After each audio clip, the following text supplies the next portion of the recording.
Ramadana 1.600 milioi lagunek egiten dute, eta baita milaka euskal herritarrek ere. Hona 8 datu. Ramadan, hilabete sakratua da musulmanentzat. Alak Mahomari Korana transmititu ziola ospatzen dute. Ez da urtero egun berean hasten, islamiar egutegiaren 9. hilabeteko ilgorako lehen ilargiarekin abiatzen da. Baraua da Ramadanaren oinarria, egun sentitik ilunabar arte, ez da jaten, edaten, ez da erretzen ere. Baraua ez da derrigorrezkoa guztientzat, haurrak, gaixoak eta bidaiariak salbuetsita daude, baita haurdun daudenak, umea izan berri dutenak eta hilerokoarekin daudenak ere.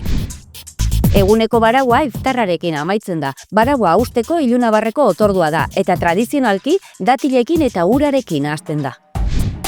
Ramadana Eid al-Fitr jaiarekin amaitzen da, baraua bukatzera datorren ospakizuna. Familiek elkarrekin ospatzen dute, opariak trukatzen dituzte eta jai otorduak egiten dituzte.